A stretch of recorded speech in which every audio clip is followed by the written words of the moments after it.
केसी वेणुगोपाल जी, रमेश चन्नीथाला जी, नाना पटोले जी, थोराट जी, विजय वडेट्टीवार जी, रेवंत रेड्डी जी, सुखविंदर सुक्खू जी, Satej Bunty Patil ji, stage पे CWC members, senior नेता, हमारे प्यारे कार्यकर्ता, भाइयों और बहनों, महाराष्ट्र के युवा प्रेस के हमारे मित्रों, आप सबका यहां बहुत बहुत स्वागत, नमस्कार। अंबेडकर जी की कर्मभूमि में आकर आज मुझे बहुत खुशी हो रही है। कांग्रेस का फाउंडेशन डे है और आज हम नागपुर में आपसे बात करने, आपसे मिलने आए हैं। देश में विचारधारा की लड़ाई चल रही है। लोगों को लगता है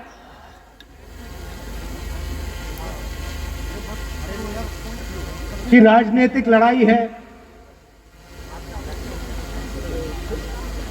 सत्ता की लड़ाई है, वो है,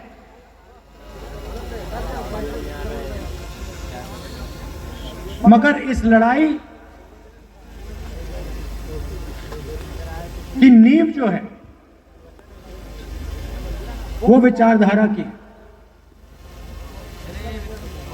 और दो विचारधाराओं की लड़ाई हो रही है। और हमको ये लगता है कि अगर कोई देश के लोग प्रेरणा ले सकते हैं, वो सिर्फ नागपुर से ले सकते हैं। नागपुर एक क्रांतिकारों की भूमि है। इसी भूमि पर बाबा साहब अम्बेडकर ने लाखों लोगों को अपने विचारधारा में लाया और उनको सभी को एक सामाजिक न्याय दिलाया। महात्मा गांधी जी भी वर्धा और यहाँ पर कम से कम 2600 दिन यहाँ पर उन्होंने गुजारा है। करीब 7 साल उन्होंने मेहनत की।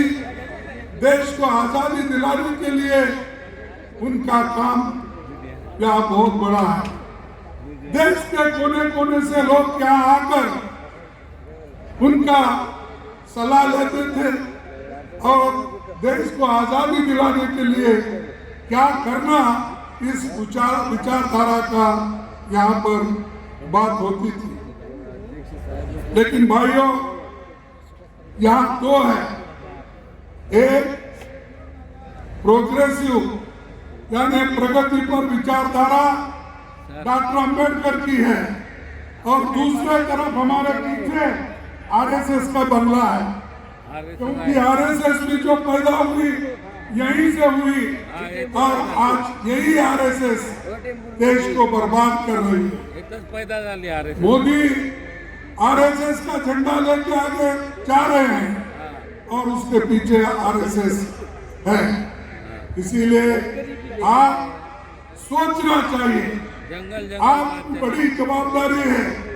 जब तक आप नहीं उठेंगे तब तक ये जो समानता का एक झंडा है ये आप नहीं फहरा सकते। तो भाइयों, मैं यहाँ से इतना सबको विनती करूंगा कि पिछले 10 साल में देश में भाजपा और राष्ट्रीय स्वयंसेवक ये देश को तंग करते हैं, और ये जो संघ की सरकार है, अगर इसको नहीं रोक सके तो देश बर्बादी की ओर जाएगा। और लोकतंत्र खत्म हो जाएगी। देश का संविधान जो बाबा साहब अम्बेडकर और पंडित जवाहरलाल नेहरू जी ने मिलकर बनाया वो भी खत्म हो जाए। जिस देश में वोटिंग का अधिकार नहीं था वो वोटिंग का अधिकार संविधान आने के बाद ही हो। महिलाओं को, पुरुषों को, युवाओं को और आज जो 18 साल के युवा भी जो वोटिंग कर रहे हैं वो राजीव गांधी की देन है। ऐसे चीजें कांग्रेस पार्टी ही कर सकती है, दूसरा कोई नहीं कर सकता। बाकी के लोग सिर्फ अपना संपत्ति कैसा बढ़ा लेना, संपत्ति को कैसा बचाना और संपत्ति को और 10 गुना करना, ये उनका काम है।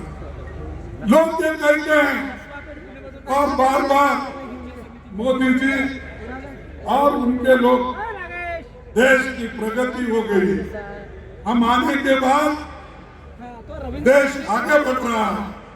अरे भाई, क्या आजादी 2014 में ही मिली है? क्या मोदी आने के बाद आपको आजादी मिली है? मोदी आने के बाद ही आपके स्कूल खुल गए हैं, मोदी आने के बाद भी रेल चल रहा है, मोदी आने के बाद भी मेडिकल कॉलेज चल रहे हैं। अरे मोदी, ये तो सब मिलने के बाद वो आज स्कॉलरशिप बंद झालेलं आहे। आणि आणखीन एक तुम्हाला सांगायचं आहे, शिक्षण हे महत्वाचं आहे। म्हणूनच बाबासाहेब आंबेडकरांनी सांगितले, एज्युकेट, ऑर्गनाइज अँड एज्युकेट।